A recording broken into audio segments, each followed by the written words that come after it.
kids, welcome to Stylus Ramble Harmony Rigging Animation tutorial guide thing. Today I'm taking a suggestion from Lisa Hayward, who commented on the last animation breakdown I did and said we should do some Mickey Mouse shorts. And I was like, that's a great idea. I will do that. And the first short that pops in my head is always the croissant du triomphe, or croissant de triomphe for my American friends. And if you're not familiar with this, I'm going to link it down below. They have tons of Mickey shorts on YouTube. They have a whole channel dedicated to them. And they're really, really good if you're interested in 2D animation. I didn't have anything to do with this. I don't know anyone who's worked on it, but from looking at it, I feel like it's a Tradigital hybrid. So the characters are sort of rigged, but in a very limited way, and then they draw a lot. Because you can see here, her elbow is not being redrawn all the time. It's just being slid around, but they're not afraid to draw entirely new poses. Like this guy's been drawn here, and then he's in a totally different position here. They're not just copying verbatim. So I have a feeling that they had sort of a robust character rig for this character, for the main characters, and then they draw these individually and then break off the pieces that they need. So I don't think these are full rigs because there's very limited animation. She's saying, croissant, croissant, por favor. My French is so bad. That's not even French. I'm Canadian, so I had to take French in school. I studied French for 9 years, and I cannot speak French at all. It's really bad. Oh, you Europeans are just shaking your head right now. So I copied over this first part because just to show you how much you could get away with not moving. Because you don't have to move everything all the time, which is a pretty beginner thing to want to do. You can see this guy only moves his lips and his finger. So he moves this arm here in his mouth, moves his hand, and that's it. She's just moving her arm right now, just moving her arm.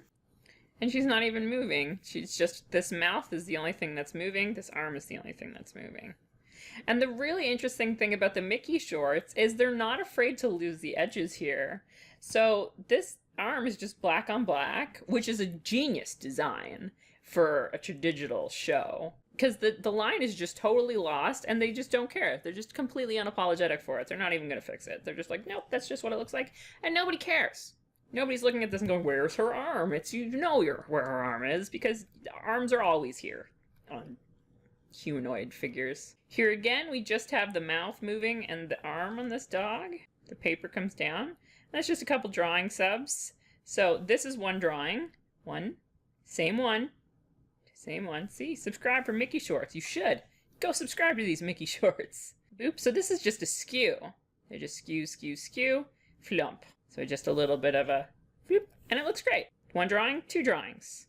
You don't need 7 or 8 drawings there. I would probably do because I over animate. There's just 2 that are just skewed, and it looks fine. It's totally fine. And the arm here is the only thing that's moving.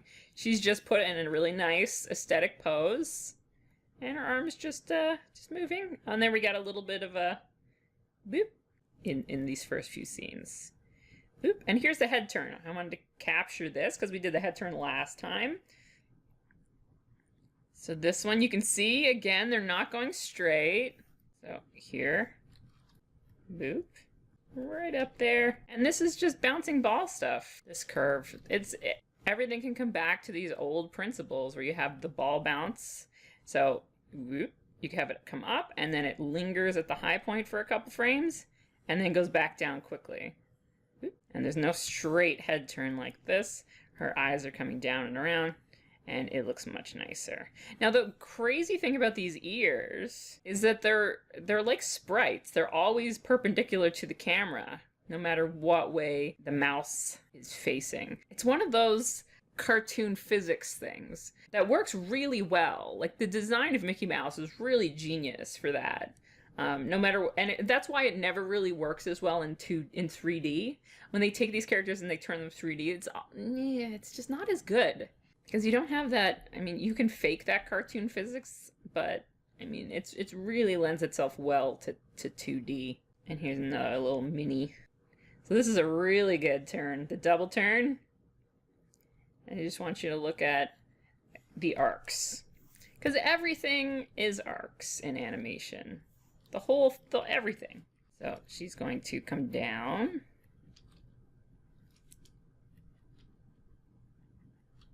And if we follow her chin's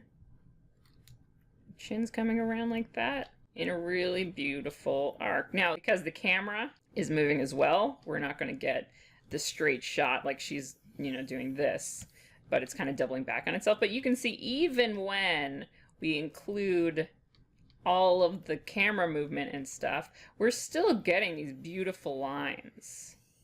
It's something like that. I didn't really keep track of which one was happening when. So it's sort of like that.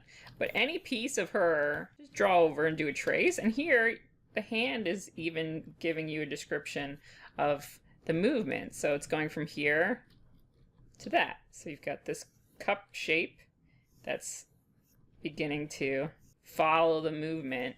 And here, look at that hand. When you're watching, you don't see this. Like, you don't see, this is not, like, if you're handing in a hand drawing, you're not going to hand in this hideous thing. But it's one frame in the course of a million other frames. So you can get away with that stuff. You trace the arc along. Nothing's getting out of place or out of whack. So even though some of these hands are really just not aesthetic on their own, they look, when you put them together, you can't tell. And they look even better because they're being twisted around.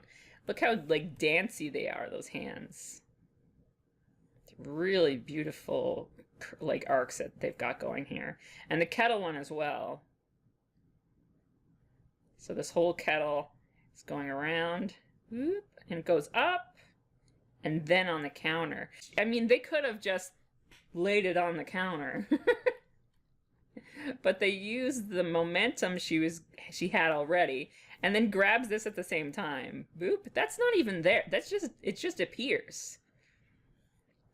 Boop. So she's distracting you with all this poof. My Camtasia just crashed. Ugh. So hopefully everything cuts together and the recovery's not too bad. But I just started saying before everything fell apart that if you're under 30, or if you're from a more modern place, maybe under 35, I want you to watch some old cartoons. And I found these two 100 Family cartoons in like a dollar bin at a place called Honest Ed's, which is not around anymore, but it's got stuff like Popeye the Sailor, Betty Boop, Toontown. So some really old stuff. But when cartoons were made in America then, American cartoons, they really were willing to be absurd. And the Mickey short, they have a little bit of an element of that, which I really appreciate. Like, this stuff just appearing, that's just like a little, like, seasoning of absurdity that they used to get in the old cartoons. And there's another moment just up ahead.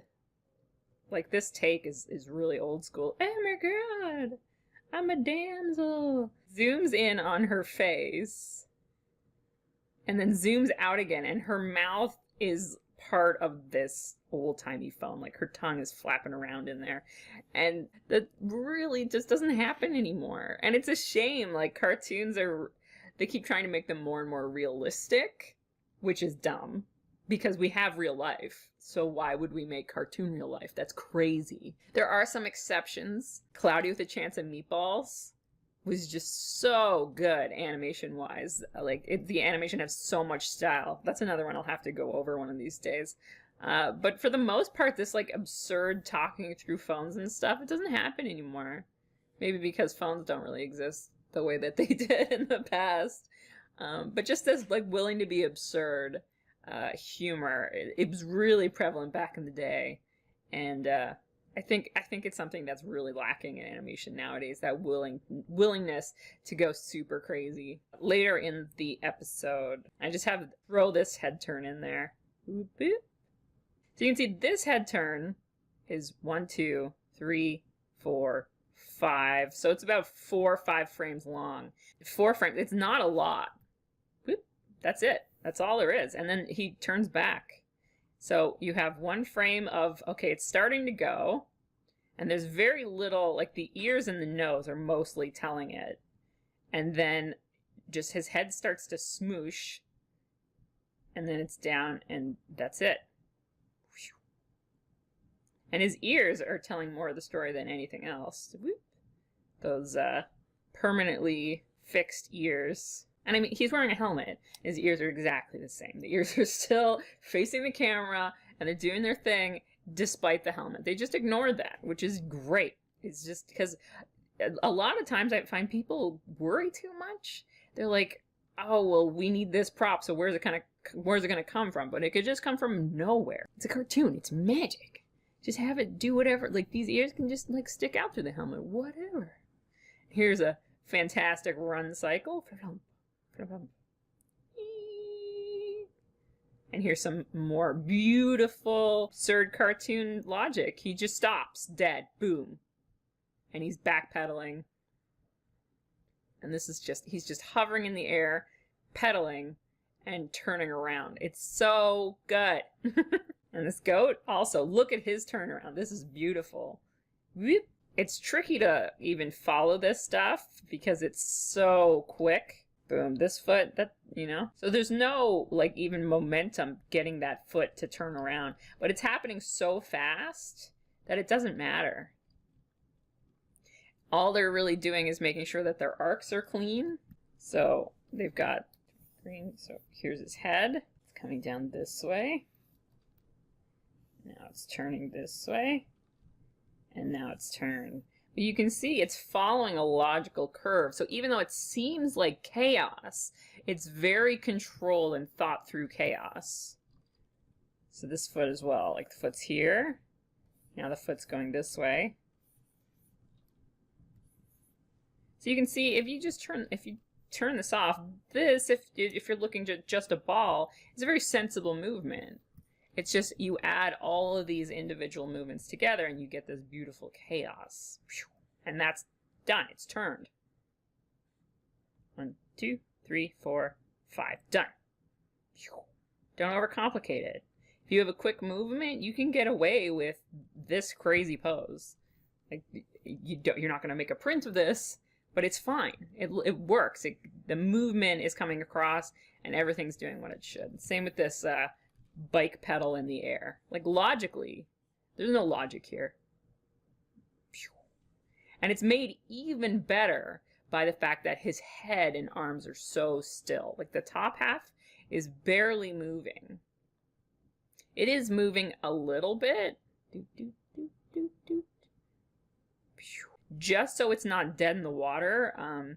Because there's places at the beginning, like, because they're very still, a hold is fine. So just his arm and mouth is moving, and nothing else is moving at all. But because it's a very sedentary position, and it's a very simple action, that totally works. You could get away with that.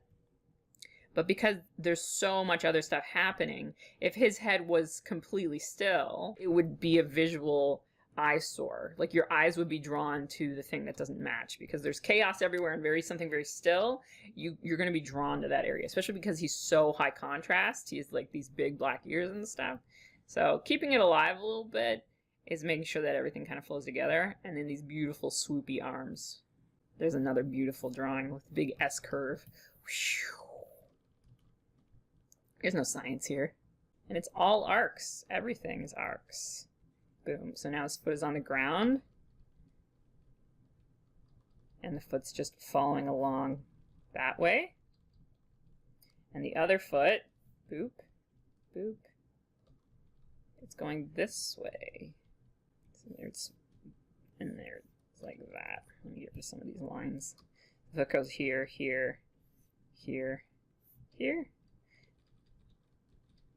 So even though it's super fast, everything is going in a very logical, sensible arc. And that's why it works. That's why this chaos is working, because their arcs are mapped out and nothing's moving chaotically. So here is arm, same thing. That's back here. Boom. So it feels like craziness, but it's really not. It's very, very well planned and thought out, these crazy scenes. So the last part of this I want to look at before my computer bursts into a pile of flame because it doesn't seem very happy about recording any of this. These guys here. There's a great little run cycle. Very anime. Arms aren't moving at all. Legs are just frantically like floop, bloop, bloop. And here is the ultimate absurd scene where he pulls off his hat and then there's a car under his hat. And this just makes me so happy. And I want you to look how simple these arms are. Like, you can see down here that this is definitely disconnected from the body. Straight curve. Alright, so there's just a couple little arm drawings there, but it's definitely disconnected. You can see here the shoulder's wider, here it's narrower, just as a change in drawing substitution. So it's not, but I mean, because of the style of the show, these like overlap in drawings and stuff, and the more classical nature of it, nobody's gonna worry about that stuff because it's not a static situation. So you can get away with things being a little bit like here. This isn't connected. This should be, you know, back here somewhere, like that. For being really anal about it. But it's one frame. And you're you're busy looking at the fact that he's pulling a car out of his hat. Just brilliant. It's the best thing. So you don't worry about those little details. But this is where you can see that it's not totally classical, because there's definitely pieces in there overlapping one another. So even the more traditional stuff now is being done in a more efficient way. You don't need to do pure either way. And a lot of new animators, they expect the rig to be able to do anything they want, and because they're constraining themselves by what the rig can do, they're not getting this crazy animation. This stuff's just super good. It's really fantastic. This doesn't make any sense. Where's his body? If this was real life, he'd be like, my tablet's lost its driver and I have to restart that. Yeah, that doesn't need to make sense. It's a cartoon. It's great. And this ground plane, you just have, this stuff's super easy to do. All you have here is a big mask. Boop. Like that. Whatever shape the thing is. And then you can animate your mask. So you set up a little pivot point and you can have it move ever so slightly, just a couple pixels. And so if you watch the line, it's not a perfectly still line. Boop, boop, boop. It's moving around a little bit. And then you can either do some speed lines here. If you have a shoddy browser, you just open up your services. You can find it through your search bar. And this is Windows, obviously. And you find Wacom garbage driver. And you restart it. You don't have to restart your whole computer. I know a lot of people think you do. Like, if you ask Wacom how to fix it, they'll say, oh, just uninstall your driver, restart your computer, and then reinstall your driver, and then restart your computer. I'm like, I have a job. I don't have time for that. Just restart it here in your services. And you might have to restart your program if you're working in a program. Now your Wacom, now it's going to draw the thing. Stupid Wacom. It's the best, but still the worst. Ugh. Okay, so you can just draw some little speed lines, just animated speed lines like this, like that, running along your scene here. Or, you could paint a texture or something, and then just put it on a quad map and just animate it going down. Like, it's just a pattern going across, like a wiggly cutter. It's not anything scary or fancy. And loop. And then all you have to do is just make sure this transition here works well, which it does. Same texture, and you're on your way. This is really, I think, my favorite type of animation, where they're willing to break into the land of the absurd, and they're willing to really just train wreck this rig and distort reality to get fun shots and to get really cool movement. So never be afraid to push it. Like, look how long everything is. This is not on model. It's so long. His arm is like 15 miles long, and his leg is 15 miles long. But the movement works fantastic. He's just swooshing right into the car, following a sensible arc. Jumping right in there, no problem. Physics, get out of here. We have our own laws in the cartoon universe. So definitely check out the Mickey shorts. It's a great suggestion.